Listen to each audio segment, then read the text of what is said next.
There we go. All right, so to remind you, we left off the last time trying to calculate the following quantity. We said that, what we were interested in was the amplitude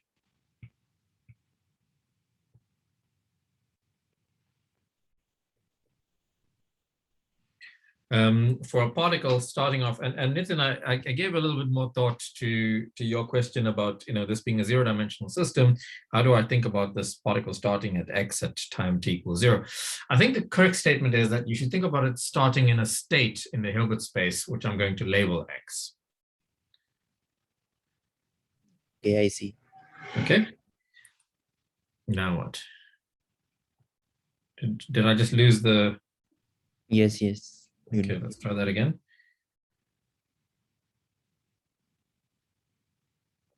Okay.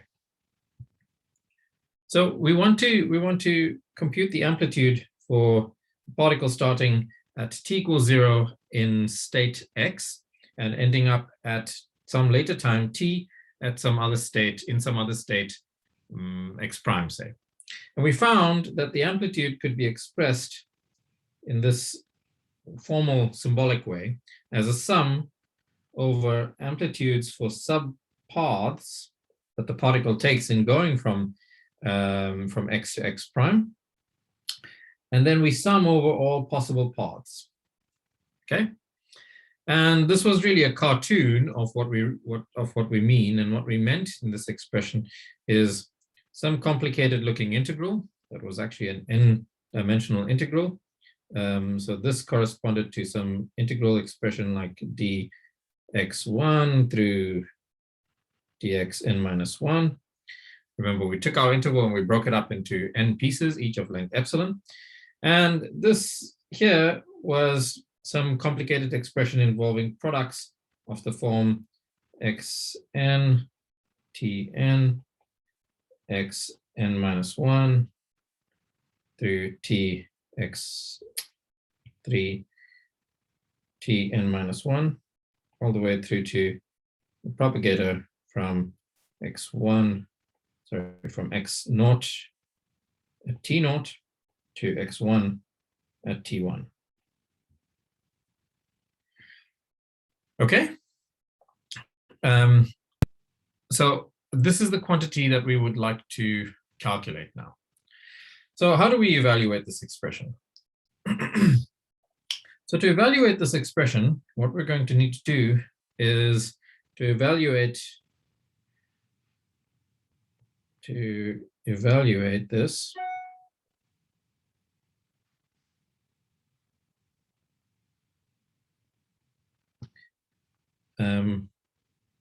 let's start off by writing one of these guys, let's say going from xi at ti to xi plus 1 at ti plus 1.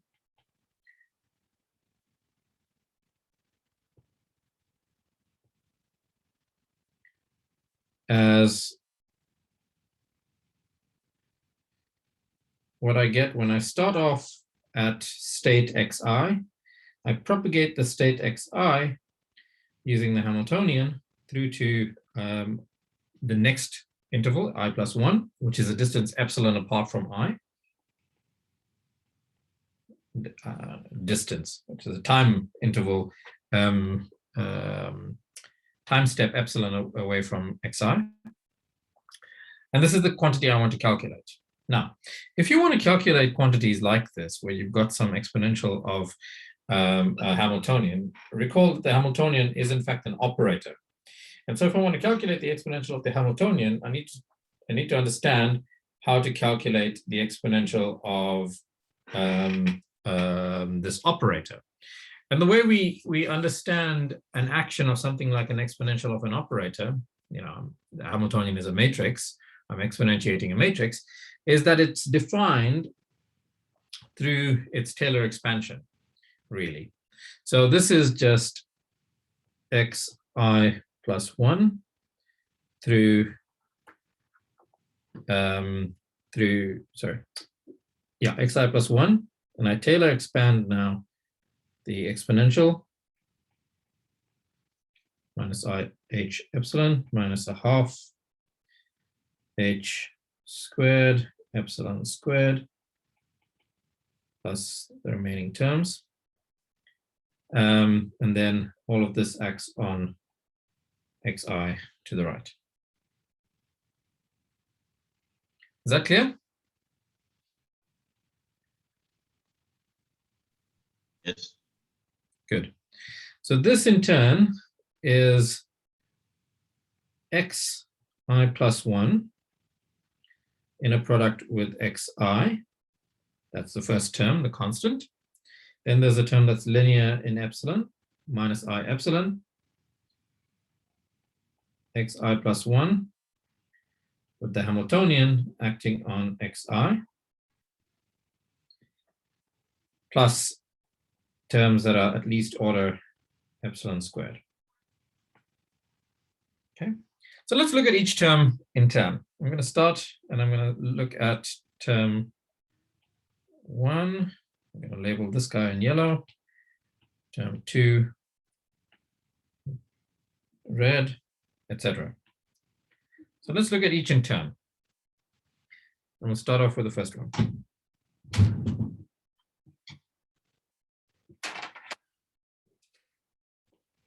First one is in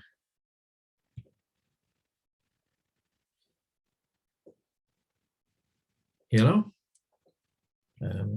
So 1 is the inner product between xi plus 1 and xi. And this is because we're talking about a complete orthonormal basis. The orthonormality of this tells me that this is xi plus 1 minus xi.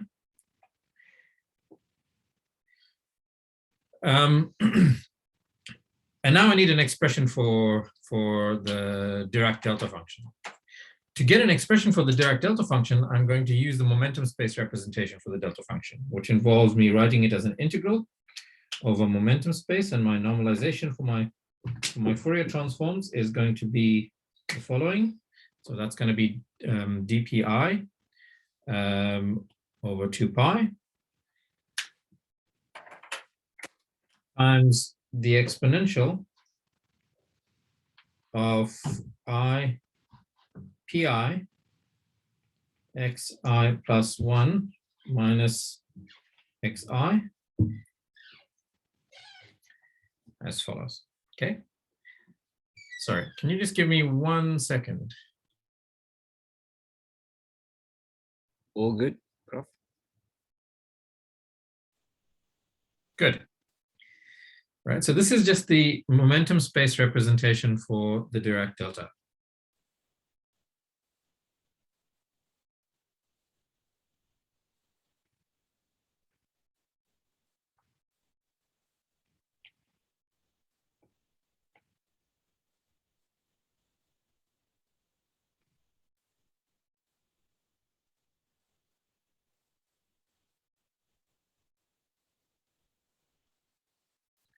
Good.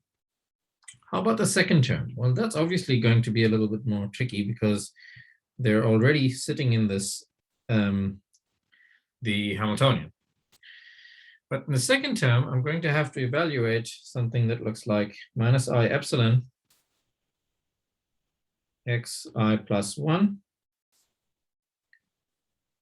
p squared over 2m, where this p is an operator, plus v of x. In fact, you know what? I'm gonna make my operators capitalized and the corresponding real numbers, or the corresponding numbers associated with them, I'm going to make lowercase. Okay, so wherever we're talking about capitalized letters like p and x, that will refer to the associated operator. So I have the operator, the momentum operator, and the position operator assembled in some polynomial, which I'm going to call the potential operator.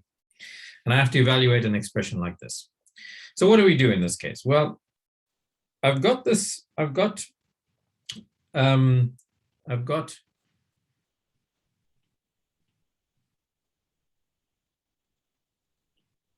I've got these position eigenstates, right? And where I have the position eigenstates, the position operator or some function of the position operator can certainly act on them. So that's great. That's fine. That's exactly what I want. And it can act either to the right or to the left. It doesn't really matter, given that the x's are eigenvalues, eigenfunctions of the position operator. But how about this guy? Well, this is another story, because the x's are not eigenstates of the p operator. They are eigenstates of the x operator. However, in the same way that we had a complete orthonormal set of position operator eigenstates and use that as a basis, I can do the same thing with momentum eigenstates. So, and we can go through exactly the same story and find that exactly the same things hold for the momentum eigenstates. And I will have a resolution of the identity in terms of the momentum eigenstate basis. The normalization I choose is different from the x-space normalization, because I'd like it to be compatible with my normalization that I'm using for my Fourier transforms. So this is so let's go ahead and play the same game with the momentum eigenstates. So this will be minus I epsilon times xi plus 1. And now I'm going to write down the Hamiltonian, p squared over 2m plus this v of capital X. And now I insert a unity. I insert an identity here. Okay, so I'm going to stick the identity there, and then I'm going to choose to expand the identity in the momentum basis. So that's integral dpi over 2 pi,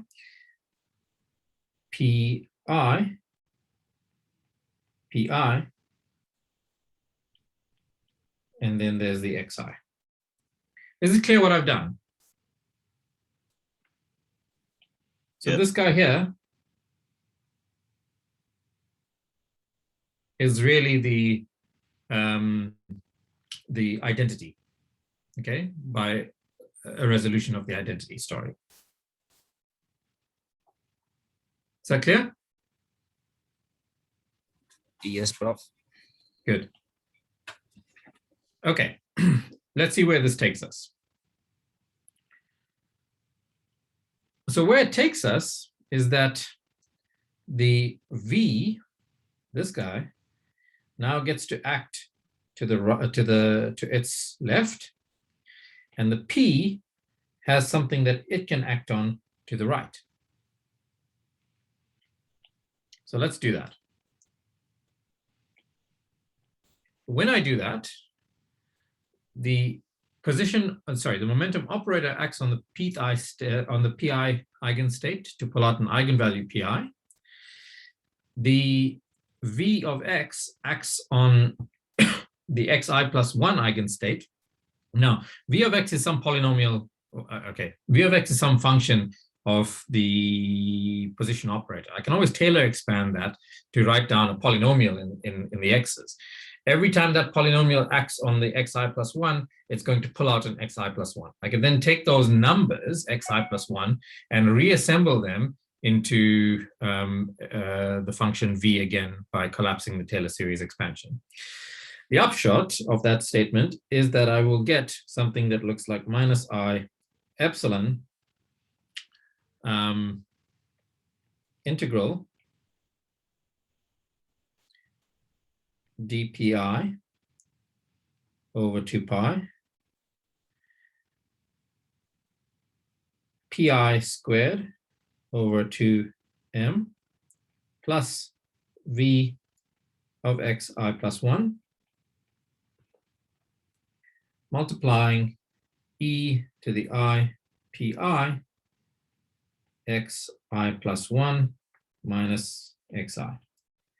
So let's unpack this and see where everything came from. Right.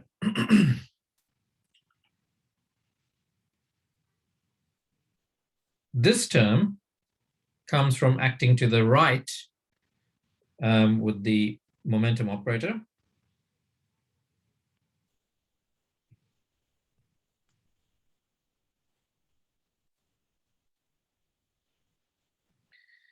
This term comes from acting to the left with the position operator.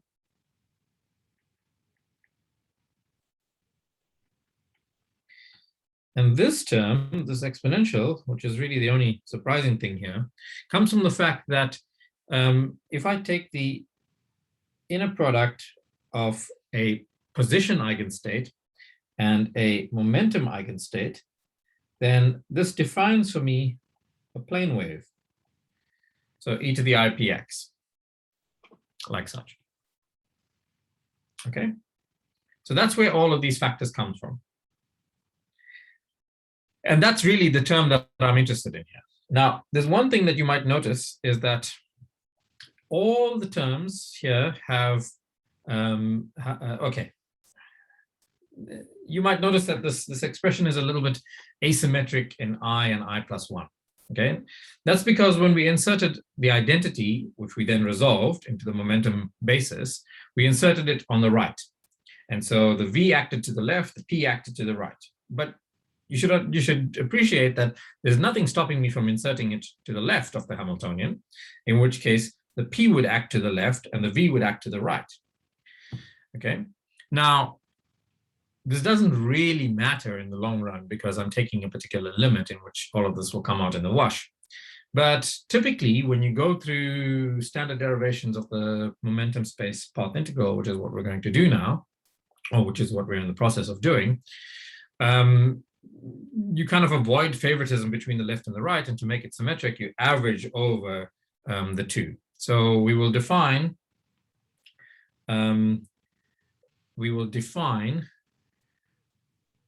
the following. So defining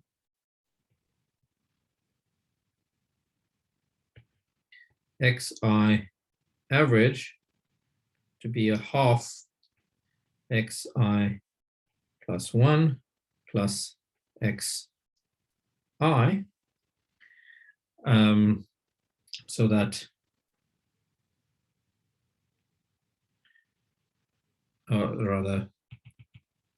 and replacing this V of xi plus 1 with V evaluated at xi bar, recognizing that this is an average, that I'm waving my hands, but that it will come out in the wash as I take the limit, I get the following expression.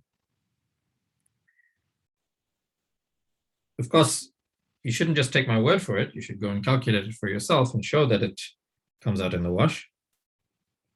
But xi plus 1, ti plus 1, xi, ti is equal to the integral dpi. Now I'm pulling out the integral measure, just fine, because nothing depends on pi. To its left, e to the I pi, xi plus 1 minus xi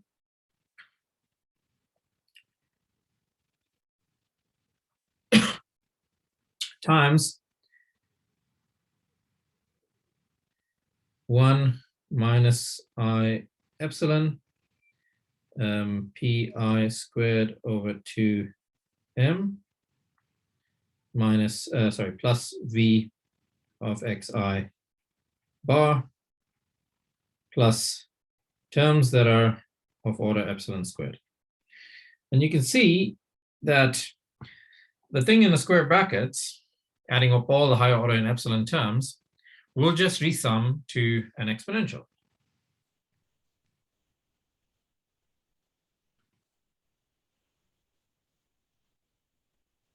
Okay, so this is just the integral dpi over 2 pi e to the I pi x I plus 1 minus xi e to the minus I epsilon Hamiltonian, which is a function of pi and xi bar.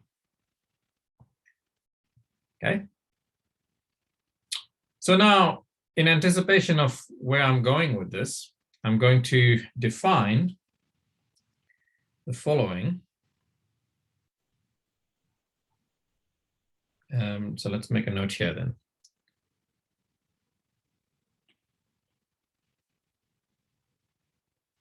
So now let's define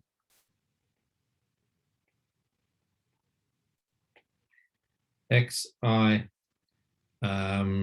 dot to be xi plus 1 minus xi divided by epsilon. So recall, what we've done here is we've taken the interval from t0 to tn, or 0 to capital T if you want. We've taken that interval, we've broken it up into chunks, and each chunk is worth epsilon wide, and there are n chunks here. And I've done this discretization of the interval, and I've computed the subpaths, and I'm adding up all the subpaths over all possible paths between those two endpoints. Okay, and what we find is that, oh, sorry, what happened here? Let's do the following.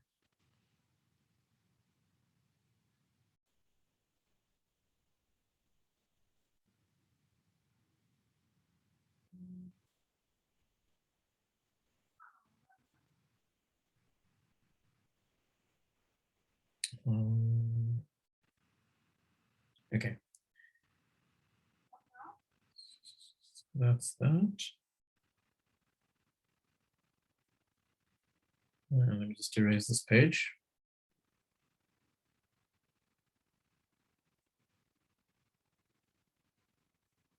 So what we find now is an expression for the subpath amplitude that I then need to sum over all possible paths. Okay, so let's see what that expression looks like. So what we found is that what we're calling a path is equal to the integral of the product from I equals 0 to n minus 1 dpi over 2 pi. Okay, that's my integral measure, times the exponential of I epsilon sum over I equals not. I'm abusing my notation here and having lots of i's. So in principle, I should distinguish these two. The i's in the integral measure are really telling you dp1, dp2, dp3, etc. So I just want to keep track of that. And what's I in here is an argument of the sum. So pi xi dot, this xi dot comes from the definition we just made, minus taking this into the sum, pi xi bar.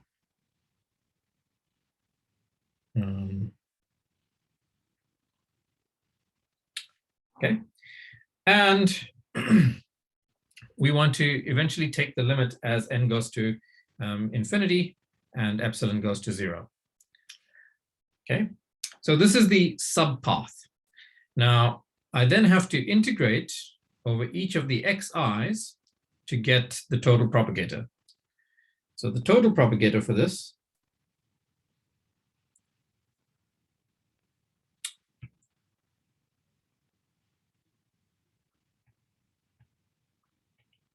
k, I'm going to leave its arguments out. We understand what we meant by the arguments, is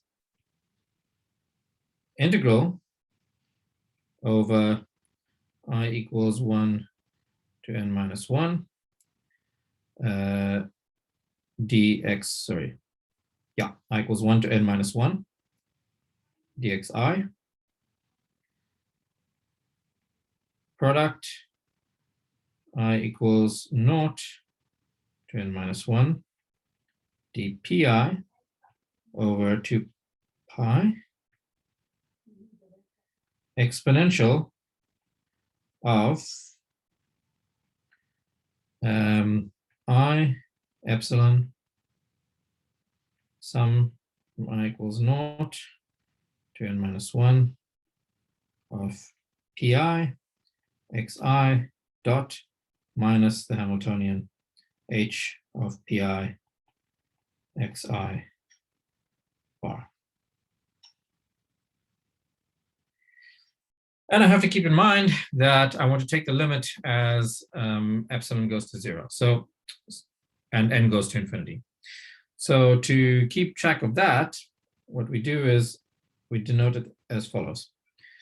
This expression for the total propagator or the total amplitude then is the limit as n goes to infinity and epsilon goes to 0 with the product n times epsilon fixed becomes a formal expression which we'll write as dp of t dx of t, the exponential of I and epsilon times the sum becomes an integral from 0 to t, the final time that we're evaluating everything at. I'm integrating with respect to t, p x dot minus h of x and p, the Hamiltonian. And this expression is the formal expression for the path integral. It is what's called the phase space path integral. So this is the phase space path integral.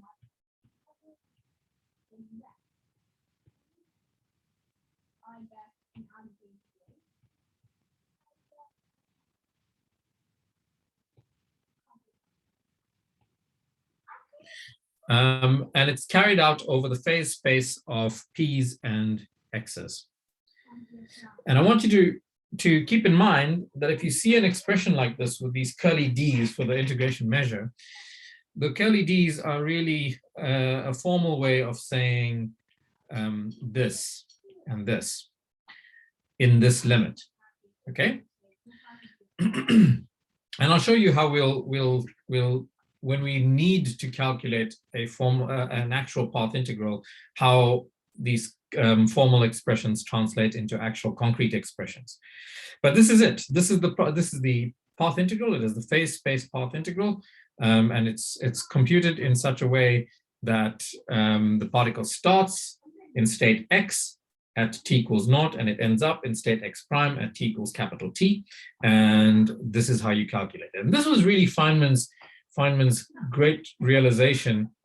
This is Feynman's great realization of his PhD, more or less, was that he could take standard quantum mechanics and phrase it in this way that makes manifest that I need to count all possible paths between the endpoints if I want to get a quantum mechanical amplitude for this for the particle. And the quantum mechanical amplitude is the thing that computes observables for you.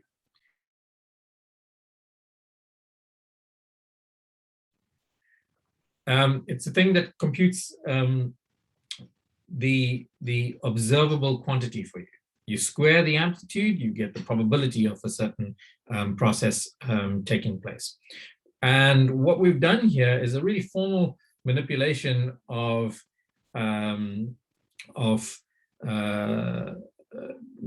position bases and momenta bases and the Hamiltonian and the action of the Hamiltonian in order to compute the propagator or the amplitude for this process.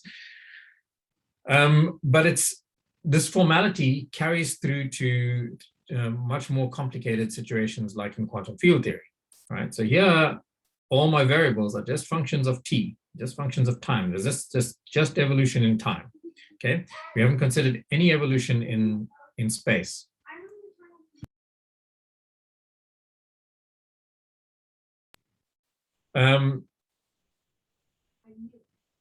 All of this continues with just a little bit of modification to quantum field theory, and by extension to theories of gravity and string theory and all of this. Okay, but the basic idea is exactly what we've just done here. But I want to go a little bit further than writing down the phase space path integral. So this is kind of important. Let's highlight this. I want to go a little bit further than computing just the phase space path integral. Because it turns out that, the Hamiltonian as a function of x and p has a particular form that is generally the sum of the kinetic term and a potential term. What this means is that typically my Hamiltonian turns out to be quadratic, for example, in the momentum. And if the Hamiltonian is in the standard form and it's quadratic in momentum, then we can go even further than writing down a momentum space path integral. In fact, we can actually carry out some of the integration. We can integrate out all of the momentum variables and write down what will be called a configuration space or X space path integral. So let's do that. So the statement here is that if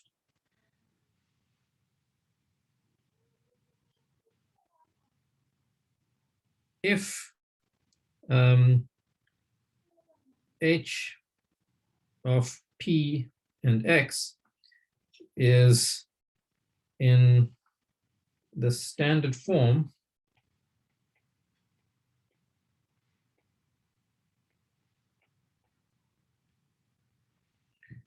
and is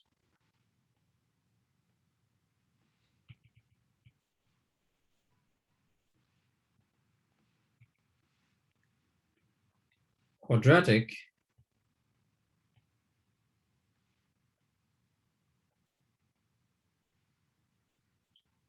in momentum variables,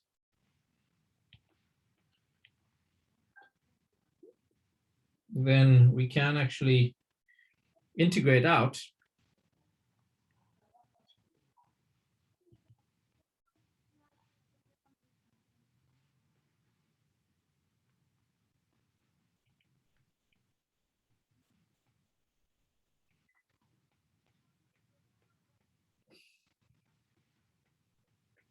p variables. We can do the p integration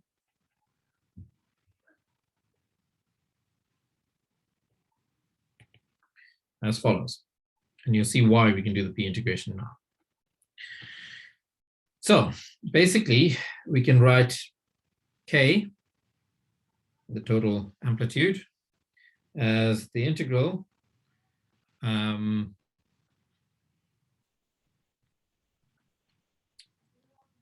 of over the x variables, let's say j I equals 1 to n minus 1 dxj. And I break my exponential into a part that just involves the potential, the v of x. And this is minus I epsilon sum over, let's say, j equals 0 through to n minus 1 v of x j bar. Okay, and I can take this out of the momentum integral because the potential doesn't actually involve anything doesn't have anything to do with the x variables. And what's left is an integral over the p variables. And this looks like this. It's it's the product over, let's say, j equals 0 to n minus 1 dpj over 2 pi exponential of I epsilon sum over j equals 0 to n minus 1. J equals 0 to n minus 1 of p j x j dot minus pj squared over 2m. Okay, so let's, oh man, I'm not sure why this happened, but let's see if we can bring that back.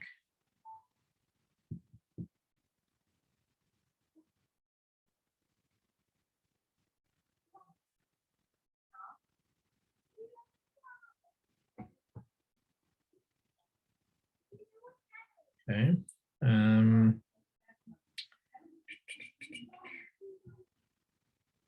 Okay, so we're back. Are we back? Yes. Okay, good. So let's take a look at each of the momentum space integrals. And I don't really care about the labels, the indices here. I want to look at the structure of it, and from the structure we'll see what we can learn, and then we'll infer the full answer from there. Okay, let me just delete this page, and we'll have a blank slate to work with.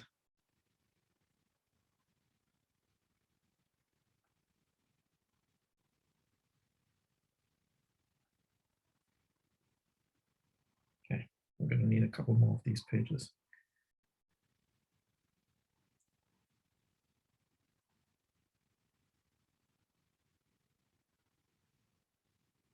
All right, to do. So each of the integrals that we're interested in computing, each of the momentum integrals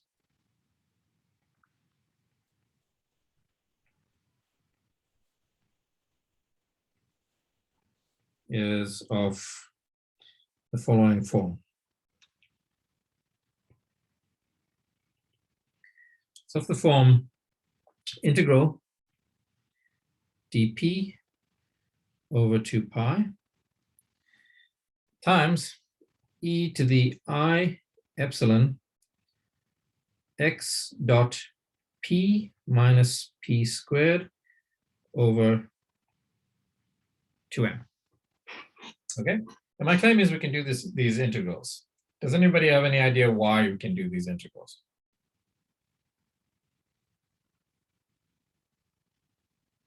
Anybody want to make a guess? Have you seen integrals like this before?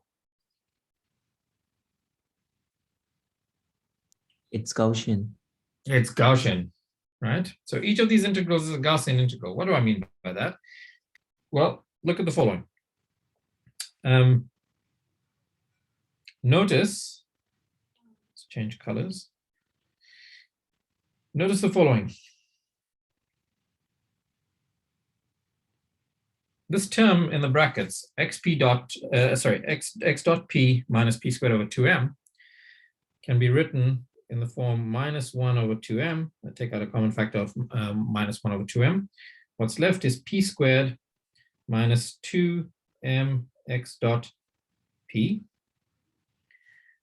And this guy, I can complete the square and write it as minus 1 over 2m times p minus x dot over 2 squared plus mx dot squared over 2, right? Because there's a minus mx dot squared over 2 that I needed to add to this problem to complete the square, which puts the integral in the form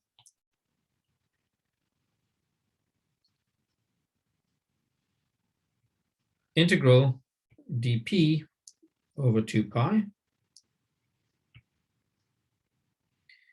e to the minus I epsilon over 2m p minus x dot over 2 squared e to the I epsilon m x dot squared over 2. This part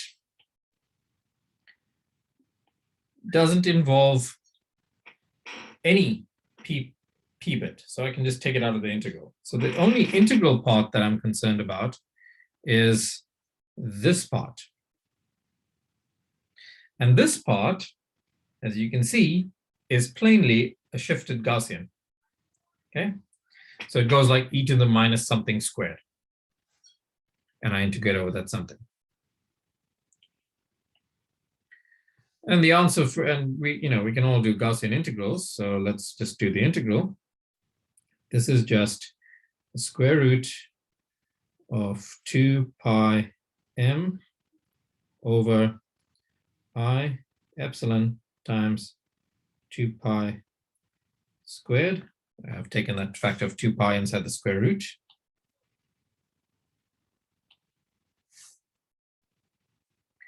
And what's left is the remaining exponential bit that I didn't care about in the integral, because it was not relevant for the integral. E to the I epsilon mx dot squared over 2.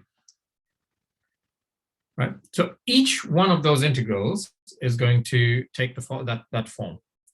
Once I've canceled out factors of 2 pi, I can reinsert this into the configuration space path integral, and I will find that, sorry, into the phase space path integral, and I will find that k is equal to m over 2 pi I epsilon to the n over 2 times an integral now taken just over x variables. So product over j equals 0 to n minus 1 dxj exponential of I epsilon sum over let's say j equals 0 to n minus 1 of now m x j dot squared over 2 minus the potential v xj bar. Well, that's interesting. Mx dot, the mass times the velocity squared divided by 2, a half mv squared, is just the kinetic energy of the particle. And v subtracted from that gives me what we would normally call the Lagrangian, the kinetic energy minus the potential energy. Remember, we started off with the Hamiltonian, which was kinetic energy plus potential energy. And the minus sign we've inherited from having carried out the Gaussian integral. And so it enters as a minus sign. And in the same way that I took the limit as n went to infinity, epsilon goes to 0, and n times epsilon fixed as a constant, I can do the same thing here. And in that limit, this becomes x of t e to the minus, e to the I times the integral of m x dot squared over 2 minus v of x integrated with respect to t. This quantity here is typically called the action, and it's denoted by s as a functional of x of t. Yeah, so this is called the action.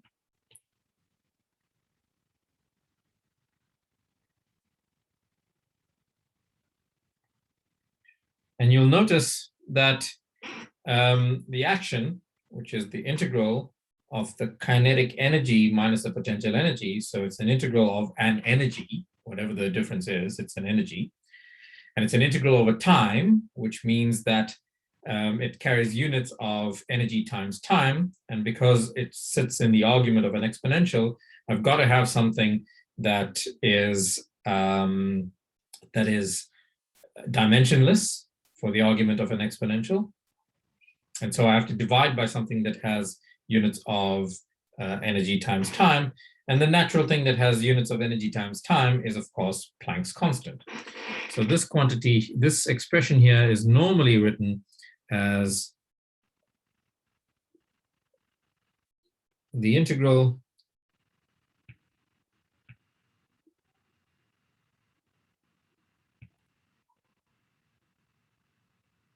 d of x of t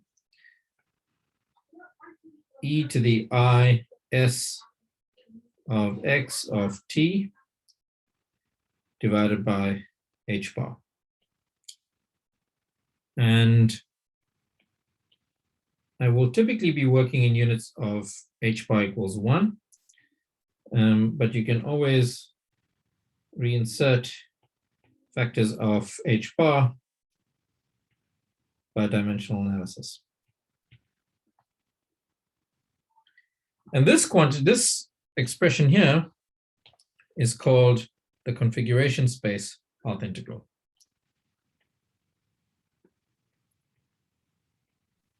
Sorry, Prof. Yeah. This Blackboard doesn't seem to up. Okay, it's updating now. There was a slight lag. Oh, sorry. That's okay.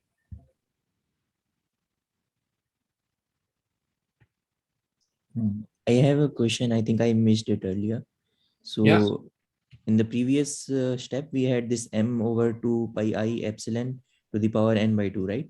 Yeah. So if we take n going to infinity limit and epsilon going to infinity limit, Epsilon goes to 0. Epsilon goes to 0. Epsilon goes to 0. Both Yeah. seem to blow this term up. So Good. is it okay? So in fact, it doesn't, because you have to be careful with how you take that limit. And that's usually incorporated in the integral measure. And when we do a concrete example, for example, when you do a concrete example, when you will calculate the path integral for a simple harmonic oscillator, you will see exactly how to organize that factor in such a way, because I'm not quite just doing n goes to infinity and epsilon goes to 0. I'm doing it in such a way that the product n times epsilon is fixed number. Okay, yeah, I see. Okay, so you will see when you do a concrete example, and in fact I think we might do it for the free particle, but certainly when you do it for the harmonic oscillator, which is your first exercise sheet, I think, you will see exactly how to organize that factor so that it is in fact finite. It's a good question though. Okay, thank you. Any other questions? Sorry, Prof. Is this with regards to the integral measure? Mm-hmm. Because I haven't seen it in this in your derivation, but I've heard some issues with the measure not being rigorously defined. It's normally mathematicians that argue a lot about this. I'm not sure if it's an issue. Okay, or... so we have a few minutes. Instead of going, I wanted to do an example of computing this, but we can do the example next time. Let me just spend a few minutes and tell you the status of the rigorous definition of this path integral. Okay, so the story is the following. You see, in this expression here, so it's not so much that the measure of the integral is ill-defined. It's a question of whether the integral, and you should always ask questions about integrals like this. It's whether the integral actually converges or not. right? So when you first learned about integration, you define things with regards to a Riemann measure. You did a Riemann integral, and you always took a limit as the Newton quotient. Sorry, not Newton quotient. The limit as the integrand. Sorry, the limit as epsilon goes to 0 and n goes to infinity. The standard limit that we would take in this story, right? And the caveat underlying all of that is that you assumed that the limit could be taken. Okay, so that is to say, when you broke up the interval into small bits and you were trying to calculate the area under the integral, you assumed that when you calculated all those little areas in the trapezoids and you added up all the trapezoidal areas, that they would converge to a number. Okay, and when that was true, you came up with some shortcuts for how to calculate the integral. But at the back of your head was always the caveat that if the limit converges, if the integral actually exists, then I have these rules: integration by parts, product rule, quotient rule. All of these things were rules that were based on one premise: does the integral actually exist? And the integral exists if the limit is well defined and converges. Now, in this case, I am taking an integral over something that looks like e to the I times something. Now, in your experience with complex exponentials, what does e to the I times something look like? What kind of a function? If I gave you a function and it was e to the I something, what would you expect that function to look like? What would you expect it to behave like, rather? Let's put it that way. I'm not sure what you... Nitin? It would be oscillatory. It would be oscillatory, because e to the I something, in fact, I'm going to stop sharing now. E to the I times something is a complex exponential, and complex exponentials oscillate. They're sines and cosines. Now, if I'm taking an integral of an oscillating function, right? This function is just going up and down, up and down, up and down, up and down. There's no real envelope to the function that I wrote down. And if there's no real envelope to the function that I wrote down, I'm not guaranteed that this thing is just not going to keep oscillating forever and ever without actually converging to anything. Does that make sense? Yes, bro. Okay, so at the back of our minds should always be the caveat: if the integral converges, if that limit is actually well defined. Now, the technicalities with the path integral is that when you're calculating the path integral of e to the I times the action, you're not guaranteed, and in fact, it's never been rigorously proven that that limit exists. Because I think in the real case, I've seen, like, in some of the, I'm not sure if one of the first textbooks on it, I think it's shown